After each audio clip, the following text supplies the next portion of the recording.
ओम श्री सद्गुरु परमात्मने नमः।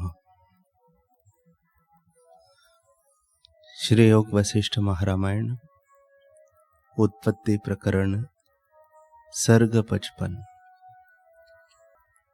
श्री वशिष्ठ जी बोले, हे रामचंद्र जी, राजा ने राक्षसी से कहा, तू प्रश्न कर, हम तुमको उत्तर देंगे। तब राक्षसी बोली, हे राजन, वह एक कौन अणु है जिसे अनेक प्रकार हुए हैं और एक के अनेक नाम है, और वह कौन अणु है जिसमें अनेक ब्रह्मांड होते हैं और लीन हो जाते हैं। जैसे समुद्र में अनेक बुदबुदे उपज कर लीन होते हैं, वह कौन आकाश है जो पोल से रहित है, और कौन अणु है जो न किंचन है न अकिंचन है। वह कौन अणु है जिसमें तेरा और मेरा अहम फुरता है, और वह कौन है जो अहम त्वम एक में जानता है। वह कौन है जो चला जाता है और कदाचित नहीं चलता, और वह कौन है जो तिष्ठित भी है और अतिष्ठित भी है। वह कौन है जो पाषाणवत है, और वह कौन है जिसने आकाश में चित्र किए हैं। वह कौन अग्नि है जो दाहक शक्ति से रहित है और अग्नि रूप है, और वह अग्नि कौन है जिससे अग्नि उपजी है। वह कौन अणु है जो सूर्य, अस्थि, चंद्रमा और तारों के प्रकाश से रहित है और अविनाशी है। और वह कौन है जो नेत्रों से देखा नहीं जाता और सब प्रकाशों को उत्पन्न करता है। वह कौन ज्योति है जो फूल, फल और बेल को प्रकाशती है और जन्मांध को भी प्रकाशती है। वह कौन अणु है जो आकाश आदि भूतों को उपजाता है, और वह कौन अणु है जो स्वाभाविक प्रकाशमान है।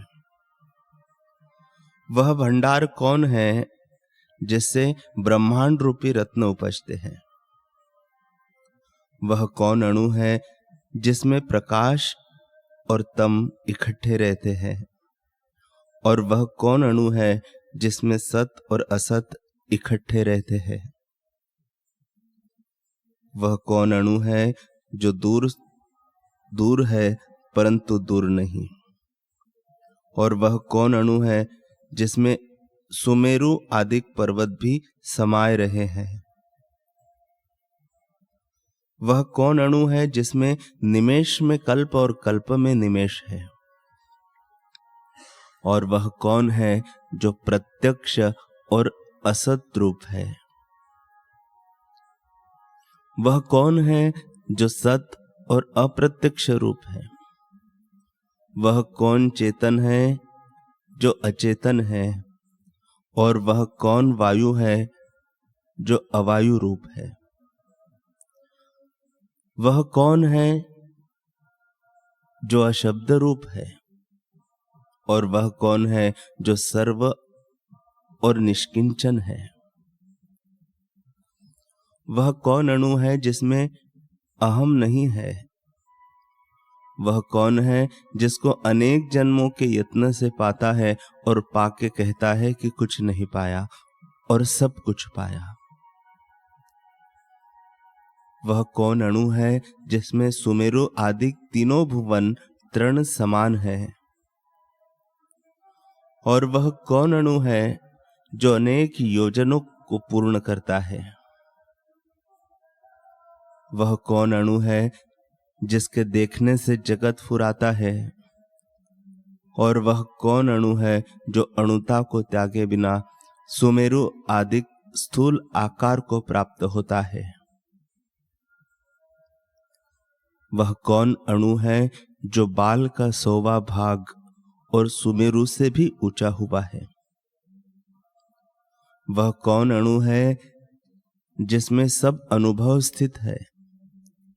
और वह कौन अणु है जो अत्यंत निस्वाद है और आप ही सब स्वाद होता है?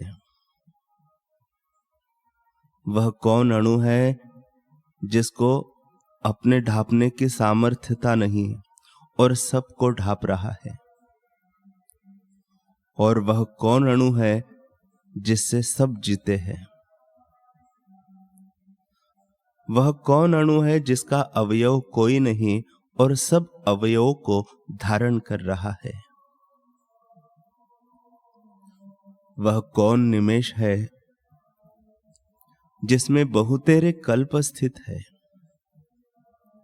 वह कौन अणु है जिसमें अनंत जगत स्थित है? जैसे बीज में वृक्ष होता है। वह कौन अणु है जिसमें बीज से आदि फल पर्यंत अन उदय हुए भी भासते हैं? वह कौन है जो प्रयोजन और कर्तृत्व से रहित है और प्रयोजनवान और कर्तृत्ववान की नहीं स्थित है? वह कौन दृष्टा है जो दृश्य से मिलकर दृश्य होता है?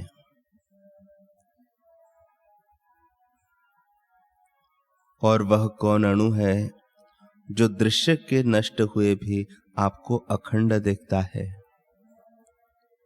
वह कौन है जिसके जाने से दृष्टा, दर्शन, दृश्य तीनों लय हो जाते हैं? जैसे सोने के जाने से भूषण भाव लीन हो जाते हैं। और वह कौन है जिससे भिन्न कुछ नहीं, जैसे जल भिन्न तरंगों का अभाव है? वह एक ही कौन है जो देश, काल, वस्तु के परिच्छेद से रहित सत असत की नाई स्थित है? और वह कौन अद्वैत है जिससे द्वैत भी भिन्न नहीं, जैसे समुद्र से तरंग भिन्न नहीं? वह कौन है जिसके देखे सत्ता असत्ता सब लीन होती है? और वह कौन है जिसमें भ्रम रूपी अनंत जगत स्थित है, जैसे बीज में वृक्ष होता है? वह कौन है जो सबके भीतर है, जैसे वृक्ष में बीज होते हैं? और वह कौन है जो सत्ता असत्ता रूपी आप ही हुआ है, जैसे बीज वृक्ष रूप है और वृक्ष बीज रूप है?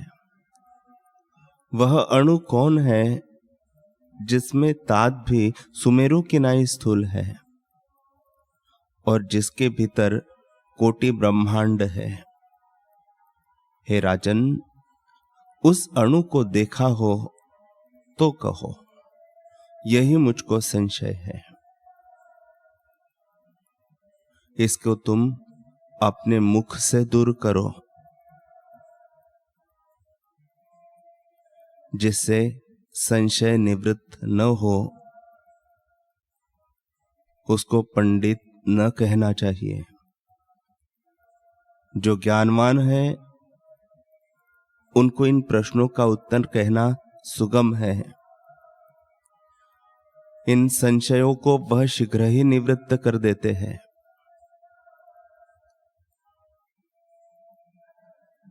जो अज्ञानी है उनको उत्तर देना कठिन है। हे राजन,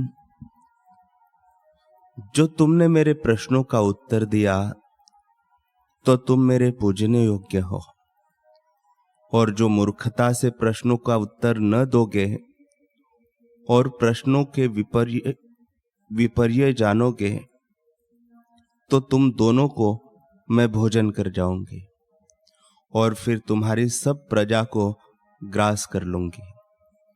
क्योंकि मूर्ख पापियों को मारना श्रेष्ठ है कि आगे को पाप करने से छूटेंगे। इतना कहकर वशिष्ठ जी बोले, हे रामचंद्र जी, इस प्रकार राक्षसी कहकर और शुद्ध आशय को लेकर तृष्णिम हुई, और जैसे शरद काल में मेघ मंडल निर्मल होता है तैसे ही वह निर्मल हुए। श्री वशिष्ठ जी बोले, हे रामचंद्र जी, अर्धरात्रि के समय महाशून्य वन में जब उस राक्षसी ने महाप्रश्न किए, तब महामंत्री ने उससे कहा, हे राक्षसी, ये जो तुमने संशय प्रश्न किए हैं उनका मैं क्रम से उत्तर देता हूं। जैसे उन्मत्त हाथी को केसरी सिंह नष्ट करता है, तैसे मैं तेरे संशयों को निवृत्त करता हूं।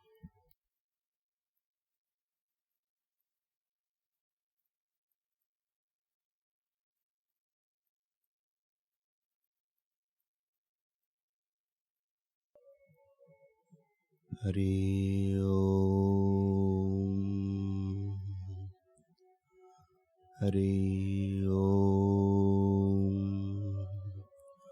ओम सहना भवतु, सहनौ भुनक्तु, सह वीर्यं करवावहे, तेजस्विनावधीतमस्तु मा विद्विषावहे। ओम शांति शांति शांति। श्री सद्गुरुदेव भगवान की जय।